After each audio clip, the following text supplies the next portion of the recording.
Bienvenidos a esta nueva edición. Aproximadamente el 10% de la población en nuestro país enfrenta algún problema de discapacidad. Vamos a hablar sobre este tema y a conocer cómo se está trabajando aquí en el Parlamento. Se encuentra con nosotros en nuestra mesa de trabajo el congresista Giancarlo Baquelli, que es uno de los justamente parlamentarios que más se preocupa en ese aspecto. Congresista, ¿cómo está? Bienvenido. ¿Qué tal, Ricardo? Un gusto estar contigo. Un saludo para todos los amigos de Agenda Parlamentaria. Decía yo al inicio que aproximadamente el 10% de la población enfrenta algún tipo de discapacidad, ¿verdad? Pero esto todavía no hay una cifra oficial porque no se ha hecho todavía un censo sobre este tema. Es verdad, hay datos estimados, como el que acabas de señalar tú, pero efectivamente todavía no hay un dato exacto, puesto que no se ha llevado a cabo todavía el tan ansiado Censo Nacional de Personas con Discapacidad. Ya está presupuestado, aprobado, pero se tiene que ejecutar para ver realmente cuál es el universo de las personas con discapacidad y que podamos diseñar un, digamos, programa eficaz en cuanto a resolver los problemas de este sector tan vulnerable de la población. ¿Personas con discapacidad o también con habilidades distintas o diferentes? Yo prefiero ese segundo término, personas con habilidades diferentes. Yo creo que ha cambiado a partir de la Convención de las Naciones Unidas, la cual el Perú es un país firmante.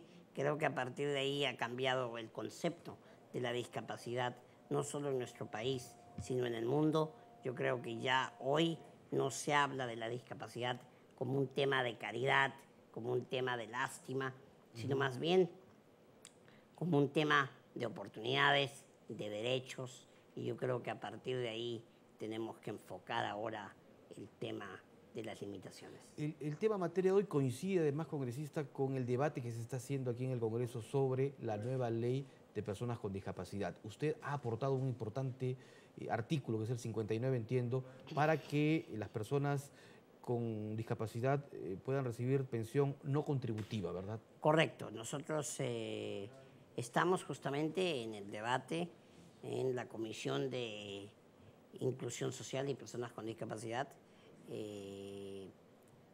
Definitivamente este artículo 59 es uno de los artículos de los cuales nos sentimos más contentos y orgullosos porque lo hemos podido trabajar y elaborar, y habla justamente de una remuneración económica no contributiva a las personas con discapacidad severa que viven en pobreza, un poco para aliviar la carga económica que puede representar para una familia una persona con una discapacidad que le imposibilita el salir a trabajar, el salir a ganarse la vida. Por eso se refiere a severa. Severo. Entonces, a partir de ahí trabajamos este artículo, lo trabajamos en principio como un proyecto de ley, pero fue añadido como artículo de la nueva propuesta ciudadana de Ley General de Personas con Discapacidad, que busca reemplazar a la 27050. Pensión no contributiva es porque no han podido aportar, ¿verdad?, durante su época laboral, ¿no? Como formaron parte de la población económicamente activa, debido justamente a la situación en que enfrentan. Correcto. Yo creo que el Estado tiene la obligación, además, en este quinquenio, que tanto se habla de inclusión, de apoyar y velar por los ciudadanos más vulnerables. Y en ese sentido, la discapacidad, creo yo, es uno de los sectores más vulnerados del país, y parte de incluir y de buscar oportunidades para este sector de la población es justamente atendiendo sus necesidades básicas, y a través de esta pequeña contribución económica yo creo que se va a aliviar en algo sus problemas. Ahora, otro aspecto que se aprobó también aquí en el Congreso es elevar de 3 a 5 el porcentaje de personas con discapacidad que tengan un puesto asegurado de empleo dentro de las entidades del Estado.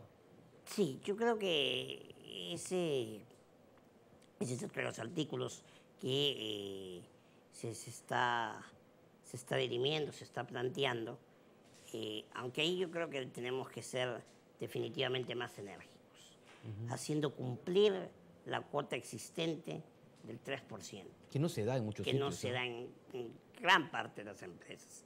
Yo creo que tenemos que ser enérgicos y tenemos que no ser para nada contemplativos, sino más bien ser drásticos a la hora de sancionar este tipo de infracciones por parte de la empresa pública. Tiene que contratarse al personal con discapacidad, definitivamente es una obligación, lo dice la ley, y la ley está para cumplirse. Y es la labor del CONADIS y de todas las personas que estamos vinculadas a las personas con habilidades diferentes, hacer respetar sus derechos y sus oportunidades. Otro tema también, otra problemática, mejor dicho, que enfrentan es el tema de la accesibilidad. A pesar de que existe una ley que obliga a todas las dependencias públicas a facilitar el acceso de las personas con algún grado de discapacidad o quienes se desplazan por silla de ruedas, sin embargo, esto parece ser letra muerta en muchas dependencias. Ricardo, el otro día en un debate en la comisión justamente de inclusión hablábamos y yo justamente decía que la realidad en Lima es muy distinta a la realidad que se vive en el interior de nuestro país. Y si bien en Lima la discapacidad y los avances que se han hecho en favor de este sector de la población han sido importantes, muchas de las edificaciones hoy en Lima tienen efectivamente acceso a las personas con discapacidad. No, yo he visto edificios modernos, por ejemplo, nuevos, que tienen ya esas rampas muy parecidas a las que tenemos aquí en el Congreso. Sin duda. Eléctricas. Sin duda. Y hay muchas veredas y pistas que también tienen acceso para personas con discapacidad. Pero yo tuve la posibilidad de viajar a Huánuco hace no mucho tiempo. Y la realidad en el interior del país para la discapacidad es totalmente distinta a la que se vive en Lima. En el interior del país no existen servicios higiénicos adaptados, no existen rampas, calles adaptadas, rampas en las veredas, en fin, la discapacidad vive prácticamente abandonada a su suerte en el interior de nuestro país. En Lima la cosa está mejor. La cosa está mejor, sí, la cosa es pero la realidad con respecto al interior del país es totalmente distinta y yo creo que sobre eso también tenemos que estar alerta porque a puertas de aprobar una nueva ley general de personas con discapacidad, tenemos que tener objetivos claros que se puedan cumplir y que no sean simplemente una letra muerta, un acto protocolar, una cosa, digamos, hecha para el papel, sino que se cumpla realmente para que efectivamente este sector de la población tenga una mejor calidad de vida, que es lo que queremos todos. Otro aspecto del cual usted está trabajando, congresista, es el aspecto referido a que los tecnólogos médicos tengan también una especialización en desastres, ¿verdad? Correcto. Nosotros estamos trabajando en un proyecto de ley interesante con un grupo de tecnólogos en urgencias y desastres de la Universidad Cayetano Heredia, que han planteado un proyecto de ley para que se incluya dentro de la categoría de tecnología médica a estos tecnólogos en desastres y urgencias, ¿no? Ahora, discúlpeme, ¿los tecnólogos médicos tienen ya el grado de, digamos, de profesión? Claro, ¿O forman parte de los equipos sí, técnicos todavía? Correcto, pero estos profesionales, tecnólogos, estos especialistas, digamos, no tienen todavía colegiatura. Ya, claro. Entonces ellos buscan modificar el artículo 7 de la ley 28456 para justamente ser incluidos dentro de la colegiatura de tecnólogos médicos. Ajá. Y a partir de ahí nosotros estamos trabajando porque ellos realizan una labor importantísima en el trabajo prehospitalario de un paciente al que hay que estabilizar en una situación de emergencia. Por ejemplo, los tecnólogos en urgencias y desastres son los únicos posibilitados de poner una vía. El técnico en enfermería no puede tocar a un paciente. Por ejemplo, el tema de salvataje también lo hacen los tecnólogos en desastres y urgencias. Entonces, ellos cumplen una función dentro del cuerpo médico, de una ambulancia, de un tópico, importantísimo, y creo que merecen ya tener la colegiatura para que tengan condiciones laborales, digamos, normales, porque hoy los contratan como administrativos y son asistenciales. Y eso es lo que no queremos. Queremos fomentar la formalidad porque ellos también tienen un espacio en el cuerpo médico. Ahora, hay más aún en el tema de desastres y urgencias porque estamos viendo todos los cambios climáticos que se producen. Además vemos todos esos los reportajes que anuncian un terremotos. terremoto en nuestro país de medidas desproporcionadas.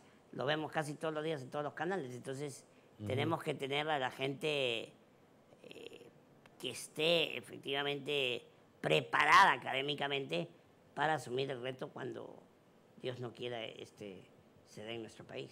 Otro aspecto que me gustaría conversar con usted es un proyecto sobre reseñas históricas que está en plena elaboración. Así es, nosotros hemos trabajado un proyecto, Ricardo, que fomenta la identidad nacional y la cultura, ¿no?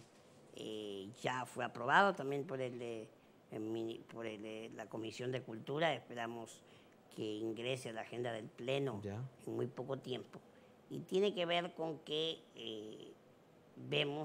hemos visto en sendos reportajes televisivos, en la señal abierta, cómo es que nuestros jóvenes universitarios, en muchos casos, no conocen. Carecen, exacto, no conocen mucho de nuestros héroes, no conocen mucho de nuestra historia.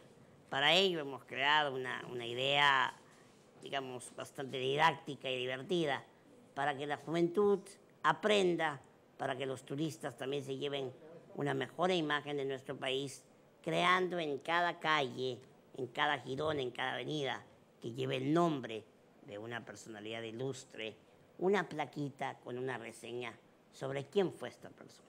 Por ejemplo, Javier Prado. Va usted por la avenida Javier Prado.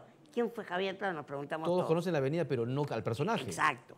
Va a haber una plaquita que nos recuerde quién es Javier Prado y qué trascendencia tuvo en nuestra historia. Esto elevará el nivel cultural de nuestra población y, por supuesto, también nuestra identificación con lo nacional, que es tan importante. La autoestima de una nación es fundamental cuando uno busca el crecimiento y el desarrollo permanente. Qué bueno, congresista. No puedo dejar de entrevistarlo y preguntarle ya al final justamente este tema, ¿qué pasa con la selección peruana de fútbol? Que hace unos días nos dejó una sensación amarga al perder con Chile. ¿Qué está ocurriendo con el fútbol nacional?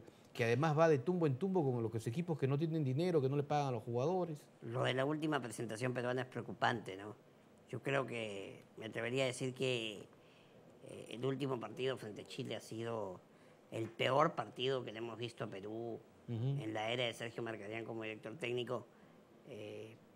No encuentro respuesta, simplemente espero que sea parte del proceso de prueba y que llegada la hora del partido frente a Colombia veamos a otro equipo con otra actitud y con un funcionamiento distinto que nos permita aspirar a 3 puntos que serán decisivos, porque si no le ganamos a Colombia, le iremos adiós a Brasil. Ojalá que sea así. Congresista Giancarlo Baquele, muchas gracias por estar aquí en Agenda Parlamentaria. Siempre es un gusto estar con ustedes, Ricardo. Un abrazo. Muy amable. El congresista Giancarlo Baquele, entonces representante por Fuerza 2000.